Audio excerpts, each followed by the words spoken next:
ತಲಕಟ್ಟು. ನಮಸ್ಕಾರ ಸ್ನೇಹಿತರೆ, ಈ ವಿಡಿಯೋದಲ್ಲಿ ನಾವು ಈ ಬಾರಿ ಭಾರತದ ಜನರಲ್ ಎಲೆಕ್ಷನ್ಸ್ ಯಾವ ರೀತಿ ನಡೆಯುತ್ತೆ ಅನ್ನೋದನ್ನ ನೋಡೋಣ. ಎರಡನೇ ಅವಧಿಯನ್ನು ಪೂರ್ಣಗೊಳಿಸಿರುವ ಪ್ರಸ್ತುತ ಪ್ರಧಾನಿ ನರೇಂದ್ರ ಮೋದಿ ಅವರು ಸತತ ಮೂರನೇ ಅವಧಿಗೆ ಚುನಾವಣೆಯಲ್ಲಿ ಸ್ಪರ್ಧಿಸಲಿದ್ದಾರೆ.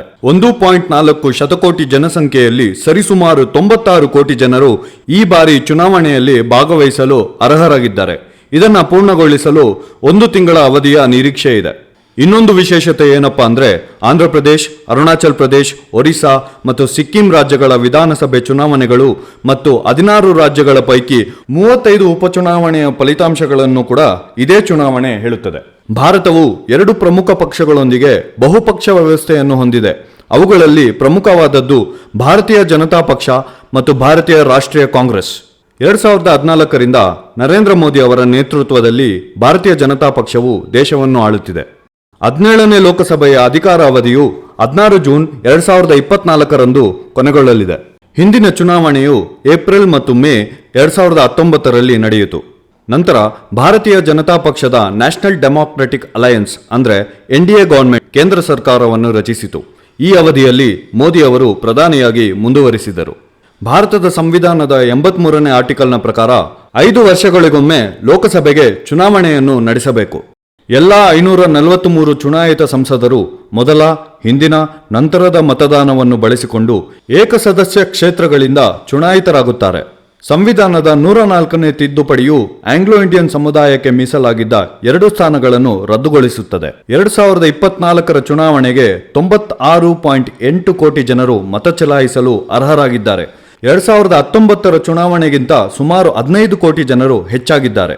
18ನೇ ಲೋಕಸಭೆಯ ಚುನಾವಣಾ ವೇಳಾಪಟ್ಟಿಯನ್ನು ಭಾರತದ ಚುನಾವಣಾ ಆಯೋಗವು ಮಾರ್ಚ್ 16, 2024ರಂದು ಘೋಷಿಸಿತು. 17ನೇ ಲೋಕಸಭೆಯ ಅವಧಿಯು 16 ಜೂನ್ 2024ರಂದು ಮುಕ್ತಾಯಗೊಳ್ಳಲಿದೆ.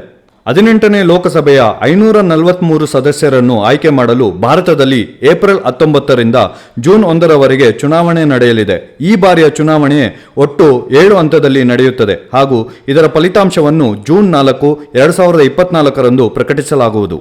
ಈ ಬಾರಿಯ ಚುನಾವಣೆಯು ವಿಶ್ವದಲ್ಲೇ ಅತಿದೊಡ್ಡ ಚುನಾವಣೆಯಾಗಿದ್ದು 2019ರ ಭಾರತೀಯ ಚುನಾವಣೆಯನ್ನು ಮೀರಿಸುತ್ತದೆ ಮತ್ತು 44 ದಿನಗಳ ಕಾಲ ನಡೆಯುವ ಈ ಚುನಾವಣೆ ಭಾರತದಲ್ಲಿ ಅತ್ಯಂತ ದೀರ್ಘಾವಧಿಯನ್ನು ಹೊಂದಿರುತ್ತದೆ. ವಿಡಿಯೋದ ಮುಂದಿನ ಭಾಗದಲ್ಲಿ ಈ 7 ಹಂತಗಳು ಹೇಗೆ ನಡೆಯಲಿವೆ ಎಂದು ನೋಡೋಣ. ಫೇಸ್ 1. ಏಪ್ರಿಲ್ 19ರಂದು ನಡೆಯುವ ಮೊದಲ ಹಂತದಲ್ಲಿ Arunachal Pradesh, East Assam, south Bihar, south Chhattisgarh, ಪೂರ್ವ ಭಾಗದ ಮಧ್ಯಪ್ರದೇಶ, ಪೂರ್ವ ಮಹಾರಾಷ್ಟ್ರ, ಮಧ್ಯಭಾಗದ ಮಣಿಪುರ್, ಮೇಘಾಲಯ, ಮಿಜೋರಾಂ, ನಾಗಾಲ್ಯಾಂಡ್, ಉತ್ತರ ಭಾಗದ ರಾಜಸ್ಥಾನ್, ಸಿಕ್ಕಿಂ, ತಮಿಳುನಾಡು, ಪಶ್ಚಿಮ ತ್ರಿಪುರ, ಉತ್ತರ ಭಾಗದ ಉತ್ತರ ಪ್ರದೇಶ, ಉತ್ತರಾಖಂಡ್, ಉತ್ತರ ಭಾಗದ ವೆಸ್ಟ್ ಬೆಂಗಾಲ್, ಅಂಡಮಾನ್ ಮತ್ತು ನಿಕೋಬಾರ್, ಉತ್ತರ ಭಾಗದ ಜಮ್ಮು ಕಾಶ್ಮೀರ, ಲಕ್ಷದ್ವೀಪ್, ಪುದುಚೇರಿಯಲ್ಲಿ ಮತದಾನ ನಡೆಯಲಿದ್ದು ಒಟ್ಟು 102 ಕ್ಷೇತ್ರಗಳನ್ನು ಒಳಗೊಂಡಿದೆ. ಫೇಸ್ 2. ಏಪ್ರಿಲ್ 26ರಂದು ನಡೆಯುವ 2ನೇ ಹಂತದಲ್ಲಿ ಸೆಂಟ್ರಲ್ ಮತ್ತು ಸೌತ್ ಅಸ್ಸಾಂ, ಈಸ್ಟ್ ಬಿಹಾರ್, ಮಧ್ಯಭಾಗದ ಛತ್ತೀಸ್ಗಢ, ದಕ್ಷಿಣ ಭಾಗದ ಕರ್ನಾಟಕ, ಕೇರಳ, ಮಧ್ಯಭಾಗದ ಮಧ್ಯಪ್ರದೇಶ, ಮಧ್ಯಭಾಗದ ಮಹಾರಾಷ್ಟ್ರ, ಮಣಿಪುರ, ದಕ್ಷಿಣ ಭಾಗದ ರಾಜಸ್ಥಾನ್, ಪೂರ್ವ ತ್ರಿಪುರ, ಪಶ್ಚಿಮ ಭಾಗದ ಉತ್ತರ ಪ್ರದೇಶ್, ಸ್ವಲ್ಪ ಭಾಗದ ಉತ್ತರ ವೆಸ್ಟ್ ಬೆಂಗಾಲ್, ಸ್ವಲ್ಪ ಭಾಗದ ಉತ್ತರ ಜಮ್ಮು ಕಾಶ್ಮೀರದಲ್ಲಿ 89 ಕ್ಷೇತ್ರಗಳು ಸ್ಪರ್ಧಿಸಲಿವೆ. ಫೇಸ್ 3. ಮೇ 7ರಂದು 3ನೇ ಹಂತವು ಪ್ರಾರಂಭವಾಗುತ್ತದೆ ಮತ್ತು 94 ಕ್ಷೇತ್ರಗಳಾದ ವೆಸ್ಟ್ ಅಸ್ಸಾಂ, ಸ್ವಲ್ಪ ಭಾಗದ ಈಸ್ಟ್ ಬಿಹಾರ್, ನಾರ್ತ್ ಛತ್ತೀಸ್ಗಢ, ಗೋವಾ, ಗುಜರಾತ್, ಉತ್ತರ ಭಾಗದ ಕರ್ನಾಟಕ, ಉತ್ತರ ಭಾಗದ ಮಧ್ಯಪ್ರದೇಶ್, ದಕ್ಷಿಣ ಮಹಾರಾಷ್ಟ್ರ, ಮಧ್ಯಭಾಗದ ಉತ್ತರ ಪ್ರದೇಶ್, ಮಧ್ಯಭಾಗದ ಪಶ್ಚಿಮ ಬಂಗಾಳ, ದಾದ್ರಾ ಮತ್ತು ನಗರ್ ಹವೇಲಿ ಮತ್ತು ದಮನ್ ಮತ್ತು ದಿಯು, ಮಧ್ಯಭಾಗದ ಜಮ್ಮು ಮತ್ತು ಕಾಶ್ಮೀರಗಳನ್ನು ಒಳಗೊಂಡಿರುತ್ತದೆ. ಫೇಸ್ 4. 4ನೇ ಹಂತದಲ್ಲಿ ಆಂಧ್ರ ಪ್ರದೇಶ್, ಮಧ್ಯಭಾಗದ ಬಿಹಾರ್, ಸೌತ್ ಮತ್ತು ಸ್ವಲ್ಪ ಭಾಗದ ನಾರ್ತ್ ಜಾರ್ಖಂಡ್, ಪಶ್ಚಿಮ ಭಾಗದ ದಕ್ಷಿಣ ಮಧ್ಯಪ್ರದೇಶ್, ಸ್ವಲ್ಪ ಭಾಗದ ಪಶ್ಚಿಮ ಮಹಾರಾಷ್ಟ್ರ, ದಕ್ಷಿಣ ಒರಿಸ್ಸಾ, ತೆಲಂಗಾಣ, ಸ್ವಲ್ಪ ಭಾಗದ ಮಧ್ಯ ಉತ್ತರ ಪ್ರದೇಶ, ಸ್ವಲ್ಪ ಭಾಗದ ಮಧ್ಯ ಪಶ್ಚಿಮ ಬಂಗಾಳ ಮತ್ತು ಉತ್ತರ ಭಾಗದ ಜಮ್ಮು ಕಾಶ್ಮೀರದ 96 ಕ್ಷೇತ್ರಗಳಲ್ಲಿ ಮೇ 13ರಂದು ನಡೆಯಲಿದೆ. ಫೇಸ್ 5. ಮೇ 20ರಂದು 5ನೇ ಹಂತದ ಮತದಾನ ನಡೆಯಲಿದ್ದು ಕೆಲವೊಂದು ಭಾಗದ ನಾರ್ತ್ ಬಿಹಾರ್, ಮಧ್ಯಭಾಗದ ನಾರ್ತ್ ಜಾರ್ಖಂಡ್, ಸ್ವಲ್ಪ ಭಾಗದ ಪಶ್ಚಿಮ ಮಹಾರಾಷ್ಟ್ರ, ಮಧ್ಯಭಾಗದ ಒಡಿಶಾ, ದಕ್ಷಿಣ ಭಾಗದ ಉತ್ತರ ಪ್ರದೇಶ್, ಸ್ವಲ್ಪ ಭಾಗದ ದಕ್ಷಿಣ ಪಶ್ಚಿಮ ಬಂಗಾಳ, ಪಶ್ಚಿಮ ಭಾಗದ ಜಮ್ಮು ಕಾಶ್ಮೀರ್, ಲದಾಖ್ಗೆ ಸೇರಿದ ಸುಮಾರು 49 ಕ್ಷೇತ್ರಗಳು ಸ್ಪರ್ಧಿಸಲಿವೆ. ಫೇಸ್ 6. 6ನೇ ಹಂತವು ಮೇ 25ರಂದು ಪ್ರಾರಂಭವಾಗುತ್ತದೆ.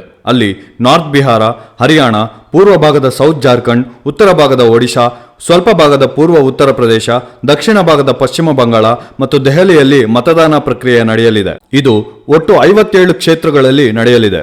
ಫೇಸ್ 7 ಕೊನೆಯ ಹಂತವಾದ 7ನೇ ಹಂತದಲ್ಲಿ ಕೆಲವೊಂದು ಭಾಗದ ಸೌತ್ ಬಿಹಾರ್, ಹಿಮಾಚಲ್ ಪ್ರದೇಶ್, ಪೂರ್ವ ಭಾಗದ ನಾರ್ತ್ ಜಾರ್ಖಂಡ್, ಪೂರ್ವ ಭಾಗದ ಉತ್ತರ ಒಡಿಶಾ, ಪಂಜಾಬ್, ಸ್ವಲ್ಪ ಭಾಗದ ಪೂರ್ವ ಉತ್ತರ ಪ್ರದೇಶ, ಸ್ವಲ್ಪ ಭಾಗದ ದಕ್ಷಿಣ ಪಶ್ಚಿಮ ಬಂಗಾಳ, ಚಂಡೀಗಢದಲ್ಲಿ ಜೂನ್ 1ರಂದು 57 ಕ್ಷೇತ್ರಗಳಲ್ಲಿ ನಡೆಯಲಿದೆ.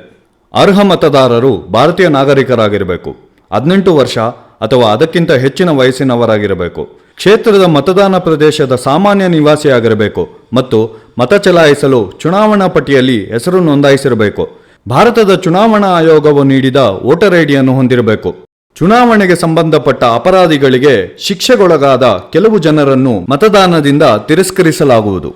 ಎಲೆಕ್ಟ್ರಾನಿಕ್ ವೋಟಿಂಗ್ ಮಿಷಿನ್ಗಳ ಬಳಕೆಯನ್ನು ನಿಲ್ಲಿಸಿ ಪೇಪರ್ ಬ್ಯಾಲೆಟ್ಗಳ ಮೂಲಕ ವೋಟಿಂಗ್ ನಡೆಸಬೇಕು ಅಂತ ಕಾಂಗ್ರೆಸ್ ಪಕ್ಷವು ಈ ಹಿಂದೆ ಸುಪ್ರೀಂ ಕೋರ್ಟ್ಗೆ ವಿನಂತಿಸಿತು.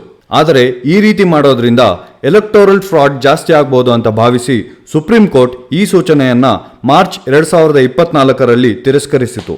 ಇದು ಬರೀ ನಮ್ಮ ಎಂಪಿಗಳನ್ನ ಆಯ್ಕೆ ಮಾಡೋ ಎಲೆಕ್ಷನ್ಸ್ ಅಂತ ಮಾತ್ರ ತಿಳ್ಕೊಬೇಡಿ. ನಮ್ಮ ದೇಶದ ಭವಿಷ್ಯವನ್ನು ರೂಪಿಸಲು ಯಾವ ಪ್ರಧಾನಮಂತ್ರಿ ಇರಬೇಕು, ಯಾವ ಗವರ್ಮೆಂಟ್ ನಮ್ಮ ದೇಶವನ್ನು ಉದ್ಧಾರ ಮಾಡಬೇಕು ಅಂತ ಡಿಸೈಡ್ ಮಾಡೋ ಎಲೆಕ್ಷನ್. ನಾವು ಸ್ಟೇಟ್ ಅಥವಾ MLA ಎಲೆಕ್ಷನ್ಸ್ ಅಲ್ಲಿ ವೋಟ್ ಹಾಕಿ ನಮ್ಮ ಸ್ಟೇಟ್ ಗವರ್ಮೆಂಟ್ನ ರೂಪಿಸ್ಕೊಂಡಿದೀವಿ, ನಮಗೆ ಇದು ಸಾಕು ಅಂತ ಯೋಚನೆ ಮಾಡಬೇಡಿ. ಸ್ಟೇಟ್ ಎಲೆಕ್ಷನ್ಸ್ಗಿಂತ ಈಗ ಬರೋ ಜನರಲ್ ಎಲೆಕ್ಷನ್ಸ್ ನಮ್ಮ ದೇಶಕ್ಕೆ ಬಹಳ ಪ್ರಮುಖ. ಆದ್ದರಿಂದ ಎಲ್ಲರೂ ಸಹ ಈ ಬಾರಿ ಎಲೆಕ್ಷನ್ಸ್ ಅಲ್ಲಿ ವೋಟ್ ಹಾಕಬೇಕು. ಹಾಗೂ ನಿಮ್ಮ ಅನಿಸಿಕೆ ಪ್ರಕಾರ ಈ ಬಾರಿ ಯಾವ ಗವರ್ಮೆಂಟ್ ಆಯ್ಕೆ ಆಗುತ್ತೆ ಅನ್ನೋ ನಿಮ್ಮ ಪ್ರೆಡಿಕ್ಷನ್ ಅನ್ನ ಕಮೆಂಟ್ ಸೆಕ್ಷನ್ ನಲ್ಲಿ ತಿಳಿಸಿ. ನೋಡಿದ್ರಲ್ಲ ಸ್ನೇಹಿತರೆ, ಈ ವಿಡಿಯೋ ನಿಮಗೆ ಇಷ್ಟವಾದಲ್ಲಿ ಲೈಕ್ ಮಾಡಿ, ಶೇರ್ ಮಾಡಿ. ಇದೇ ರೀತಿ ಮತ್ತಷ್ಟು ಆಸಕ್ತಿಕರ ವಿಷಯಗಳನ್ನು ತಿಳಿಯಲು ತಲೆಕೊಟ್ಟು ಚಾನೆಲ್ಗೆ ಸಬ್ಸ್ಕ್ರೈಬ್ ಮಾಡಿ ಹಾಗೂ ಪಕ್ಕದಲ್ಲಿ ಕಾಣ್ತಿರೋ ಬೆಲ್ ಐಕಾನ್ ಅನ್ನು ಒತ್ತಿ. ನೀವು ನಮ್ಮನ್ನು ಇತರ ಸೋಷಿಯಲ್ ಮಾಧ್ಯಮಗಳಲ್ಲೂ ಸಹ ನೋಡಬಹುದು. ತಪ್ಪದೆ ಫಾಲೋ ಮಾಡಿ. ಧನ್ಯವಾದಗಳು.